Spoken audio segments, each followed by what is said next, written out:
All right, so this is going to be a new framework for predictable meeting generation. This is refined through our $3 million of testing over the last 8 years.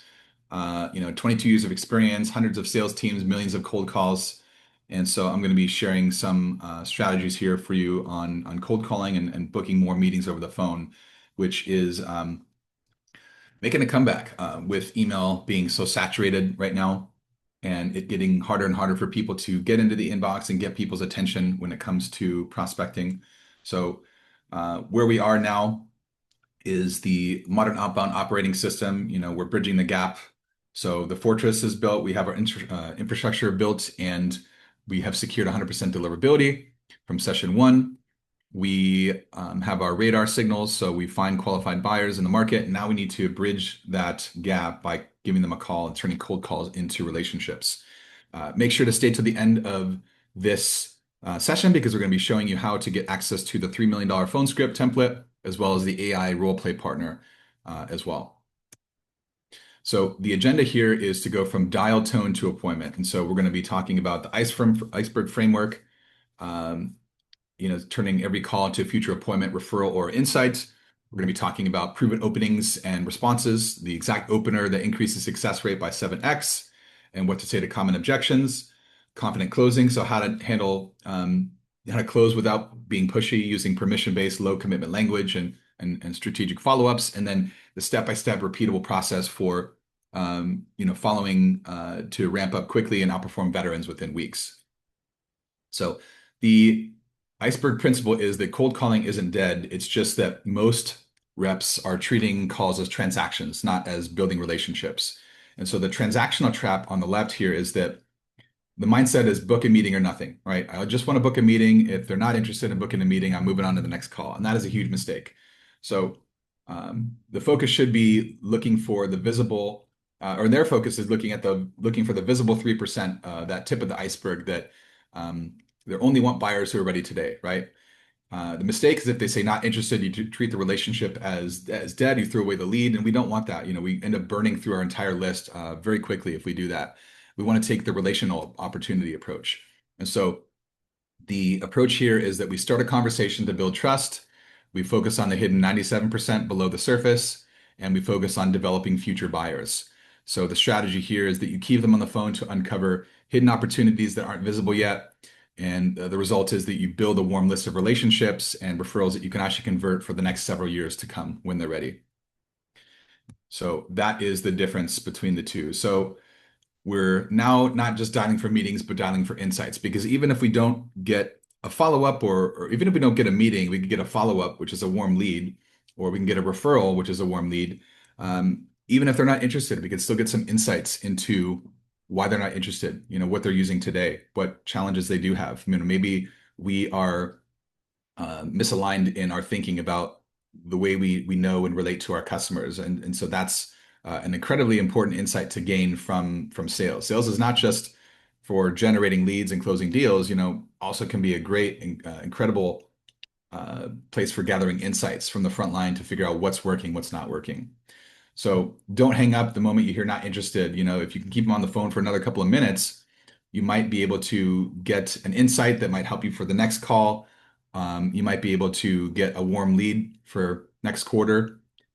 You just never know. And so people will just relax after like a few minutes of being on a cold call with you. The temperature changes and it becomes easier to get them to open up and to let you help them. And so a warm lead is going to be much more likely to book a meeting with you. In fact, 4 to 5 times higher. So we want to try to plant as many seeds as we can and get people to follow up with us in the future, right? That's the goal. So how to build your warm list is extend the call. No problem at all. If they say that they're not interested or they already have a solution, would you mind if I followed up in the future? What might change? It'd be a good opportunity for you to explore your options and see what else is out there. We could be a great resource down the road when you need to evaluate your options. So the goal is to uncover their key struggles, their current solution, their contract end dates, upcoming initiatives that we might be able to align to, because that's the way outbound works. It's rare, almost impossible to time it that like, oh, they're just starting to evaluate vendors and explore the solution right now. No, it's more like they don't even know they have a problem, or they know they have a problem, but they don't even know how to solve it, or what the available solutions are. So we need to start building a relationship so that as they start to craft their thinking and their hypothesis about what the problem is and how to solve it in the business, we are there supporting them with relevant resources. And so that way we can nurture them. We email them a recap email after every call, especially the first one where we get that follow up, and then we harvest this by calling them back at the future date, mentioning the information that we gathered on that first call. And now they're the person who knows their business and timeline. And so this is the iceberg cold call process. We want to use a structured, permission-based dialogue that disarms prospects, guides them towards booking a meeting or a follow-up. And so we assess the contact in the company. So what is their role? Who's the company? What kind of conversation started do I have for this? I open the call. I empathize with them if they give me any objections or resistance, and then I qualify them, and then I ask for the meeting. That's how we do the cold calling process here. And so this process is intentional. It's backed by data from millions of calls, and it just works. It's incredible to see when people follow this diligently, like they achieve incredible results because we're lowering the commitment, we're starting a conversation, we're just doing things that make sense. So on the opener, the goal is to interrupt their autopilot and establish control respectfully, and by the next 60 to 90 seconds. So we use the gong opener. Hi name. This is Mark Marcelletti with Sales Pipeline Gurus. How have you been? How have you been is kind of similar to how are you, but it's different because it tricks the prospect's mind into thinking that you've maybe met before. And so it gives them pause. It's a pattern interrupt in a good way. And it's a perfectly reasonable question to ask somebody that you just met. And so how it works is you say your full name and company name to command respect. You say, how have you been, which implies familiarity and triggers a cognitive pause. And then people answer automatically, which buys you time. And that correlates with a higher 7x higher response rate. And then the asking for permission, this is my favorite one. This is one of the openers that one of our team members was experimenting with. It just kind of changed everything for us, which was before we even tell them why we're calling, right after that opener of how have you been, and you say your company name, you say, I realize you probably weren't expecting my call, but do you mind if I tell you why I'm calling and you can let me know if it makes sense to speak? And when you say this, it completely disarms prospect. Most of them will almost immediately drop their guard and say, sure, because they were expecting you to pitch them and have commission breath, but you're not doing that. You're asking for permission, which is really respectful, actually. And they're also really curious too. So they want to know why why you're calling. So, and next from there, I'm following up on the email I sent you about topic. Does that sound familiar? And so that is something that is also warming up the conversation as well. You're making it sound like you have legitimate business going together. And then they're like, oh, email, did I receive an email? I'm not sure I remember that. It should also be vague as well. If it spills the tea on what you do, then it's giving too much information. Like if you said I'm calling to follow up on the email I sent you about our lead generation services. Does that sound familiar? Like, no, that's they're gonna say not interested. We're good. If you give them too much information, they're gonna eject from the conversation. We want to keep it vague, keeping them off balance a little bit, and wanting to learn more. Right? We're breadcrumbing them a little bit. So I might say something about I'm calling to follow up on the email about sales growth, if they had sales growth mentioned on their company page, or I'm calling to follow up on the whatever it is, right? Like what we did recently with the client that was selling insurance was instead of saying, we're calling about insurance, employee benefits, right? We're calling in asking about rate increases. And so what rate increase, right? The thing that you say should get them to want to inquire more. And so that is asking for permission. And typically from there, you may or may not have to handle some objections. They might say that they're busy or they're not interested, or they want you to send them an email kind of summarizing everything because they're really busy and they don't have time for this. We want to establish equal business stature, and say, yeah, understood. I know what it's like to be interrupted. Before we schedule a call back, can we take a moment to make sure this is even worth a follow-up? It's a completely reasonable thing to say, right? And so that is a compromise, which is a very powerful uh, way of influencing, right? And so that's one way to do it. We also have not interested, which is, hey, that's fine. Most companies I speak to are not interested initially, and that's why I'm reaching out to you now. We could be a great option down the road when you want to evaluate your options, right? Because remember, we're targeting the 97% of the market that are not interested or not looking for a solution, or they don't even know they have a problem. So we need to kind of start somewhere. If they want to see an email, like, yeah, no problem. I have lots of information I can send. So to avoid flooding your inbox with irrelevant information, can I ask you a few quick questions first? So it's kind of like, okay, all right, fine. We're just trying to buy a little bit more time just to get to that like escape velocity that typically takes around 2, 3 minutes. Because once we get beyond about 3 minutes, we can keep the person on the phone for a lot longer, usually like 8, 10, 12 minutes sometimes. And so we're buying a small slice of time while retaining control without pressure. And so it's like these little micro yeses that we're getting that are just lowering the commitment that we're asking.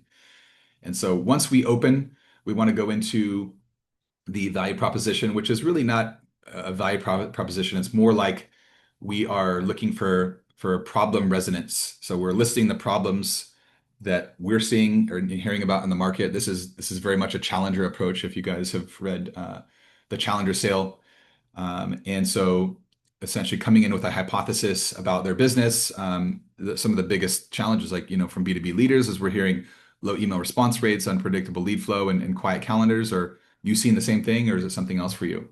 So it makes you look like an expert because you understand their business, and also starts a dialogue. It starts a conversation instead of pitching them, which is much better.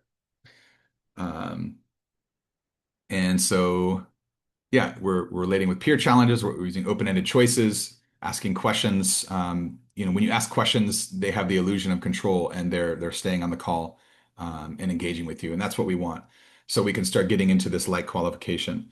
And so these are my favorite categories for light qualification on cold calls. After we open and we get past the objections, and the reason for our call is to start to get permission to ask them some questions, right? And so we want to understand how the challenge that we discussed in the so if they say, yeah, lead response rates is a big challenge for us. We've been dealing with that, for the last couple of years now.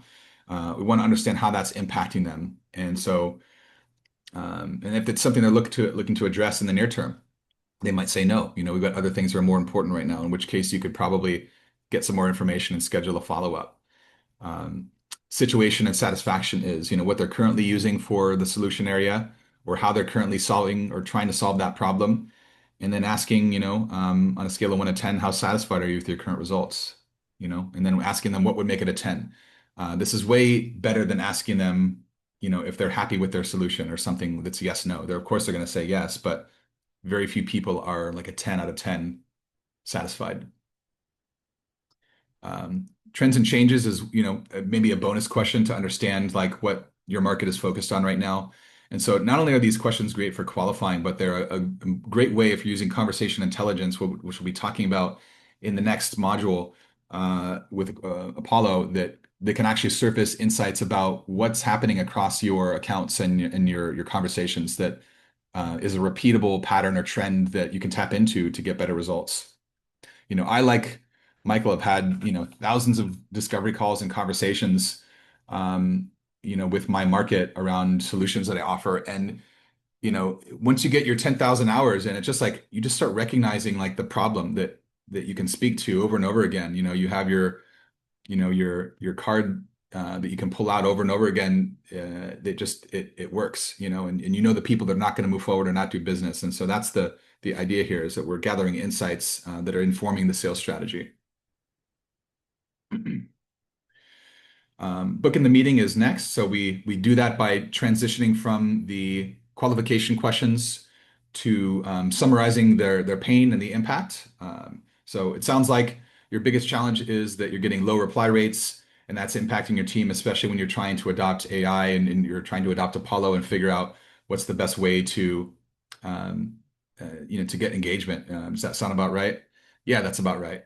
And so that's kind of like the Chris Voss strategy that he talks about in Never Split the Difference, which is, hey, we want the prospect to agree with us. And so I remember what he said in the book was that the moment that these hostage negotiations changed was when he got the the hostage taker to say that's right, and all the negotiator had to do was summarize whatever crazy demands that this person had in their own words, in like a calm tone of voice, and the person would say, "Yeah, that's right." And like that was the moment that there was like an agreement, like a coming together, even though there was really no agreement. It was just them summarizing their words. And so, kind of same thing here, um, is we are summarizing that. So they say that's right, that's a micro commitment. And then we would say, typically at this point, we'd set up a quick conversation to look at your Apollo instance, your Apollo setup, and identify any gaps or opportunities for improvement. Do you have your calendar handy? We're not asking, are you open to that? Does that sound interesting? Are you available Monday or Tuesday next week? We're just saying, do you have your calendar handy? It's another pattern interrupts, super low commitment question that bridges the gap and leads to them saying yes and getting another meeting. Um, and so we offer times after that, once they say yes. And then after we book the meeting, we say, is there anybody else that gets involved in evaluating solutions like this, or in conversations like this? And we can invite those additional stakeholders to that meeting. And then these days, ghosting is getting so rampant that it's like we almost want to double confirm, which I've done many times that works effectively. So I'll usually add an additional script here, which is like perfect. And I'll say something like, okay, I'll be like, Michael, is there anything that could potentially come up that might cause us to cancel or reschedule this meeting that we've just scheduled? If so, we could find a better, more convenient time for you.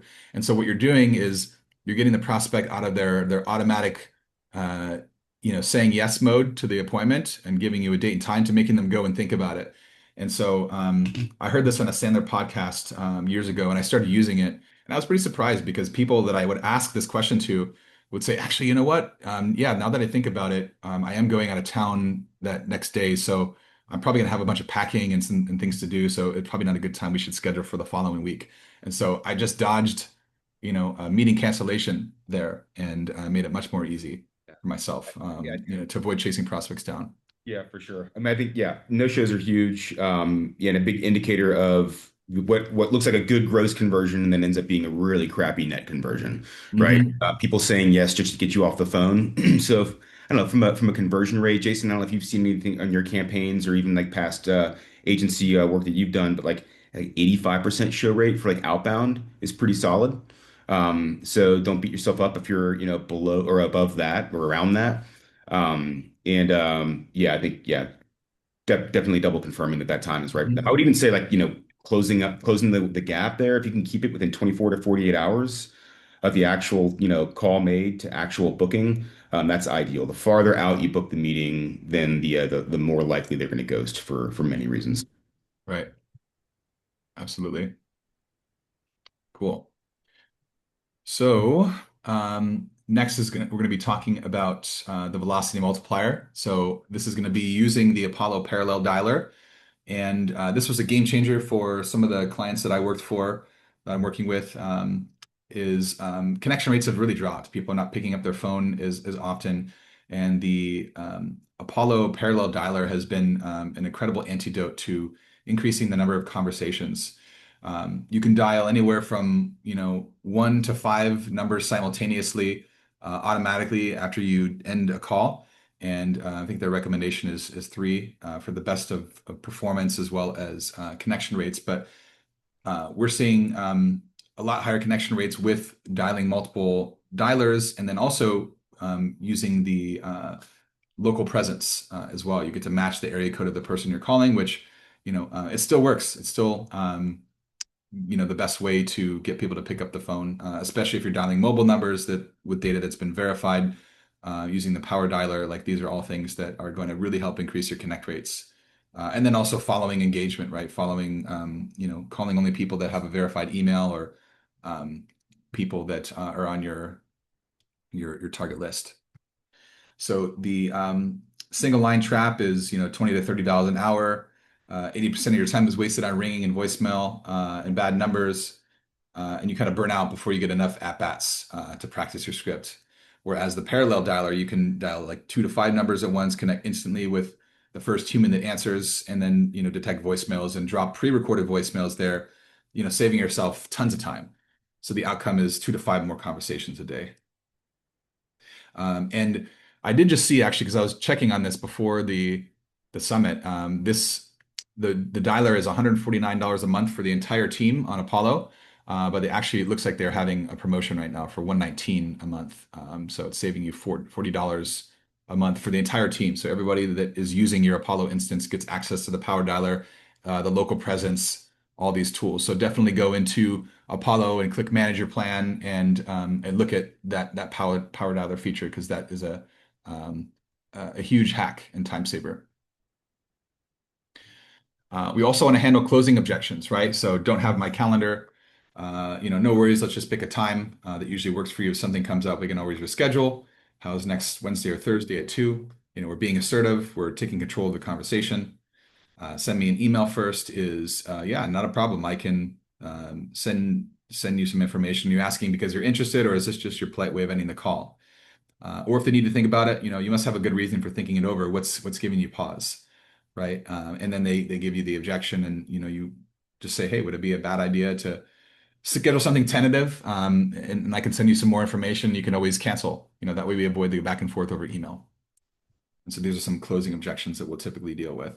And so a case study that I like to talk about with this cold calling methodology is that we worked with a mid-market SaaS company last year that implemented this framework, and they had a handful of reps that had been there for a couple of years that were performing in a mediocre way, maybe doing like I think 12 appointments a month was the target, and many were performing slightly below and slightly above that. But we ended up hiring a couple of new reps that were very talented in their own right and teaching them the system. So this is all they knew. And they ended up getting 167% better performance than those reps that had been there for 2 years in their first 30 days on the phones. And one person scheduled 22 meetings the first month, another scheduled 18, just because they followed this exact process. And needless to say, they significantly increased pipeline. And so this is the difference between like following a system or a process and just like winging it and doing things your own way, which a lot of people do.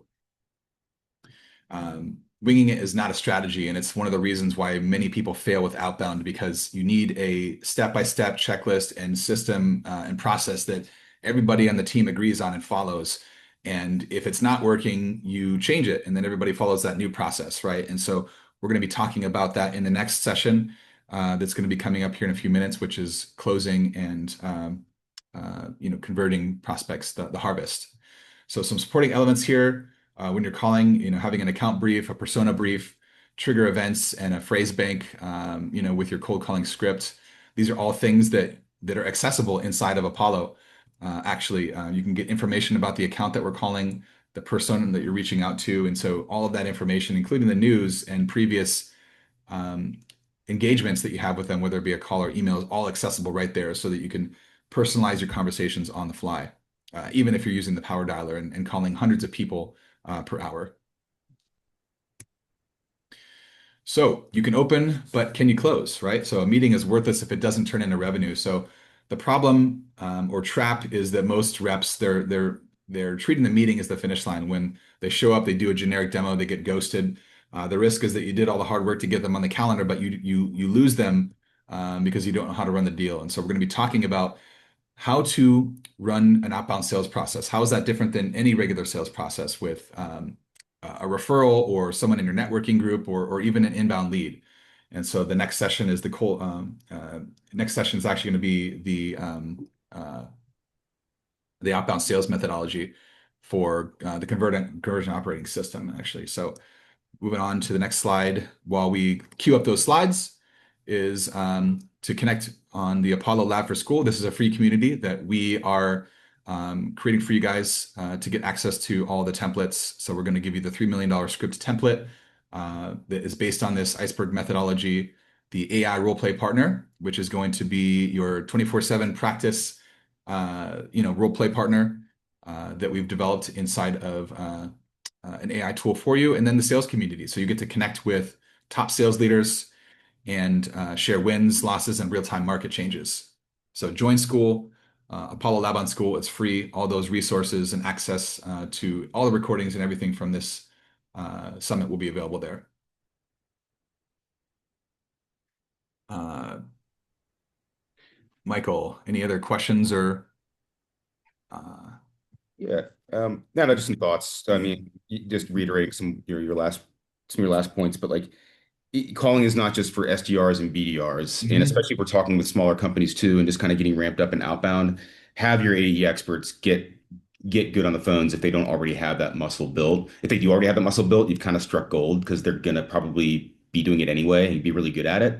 It's the least scalable that we're talking through, but it can typically be, the most effective. And the more things change, the more things stay the same, and people are receptive on the phone. It's a little bit scarier and can be more frustrating, but the campaigns that we've run here at Apollo specifically, so my most recent experience with like outbound agency work, um, the phone has been the number one conversion point, even Nice. with both BDRs, SDRs, and actual account executives doing live outreach. Absolutely. Cool. So that is the session there on cold calling. One of my favorite passions, if that's even a thing. Any other Q&A in the chat?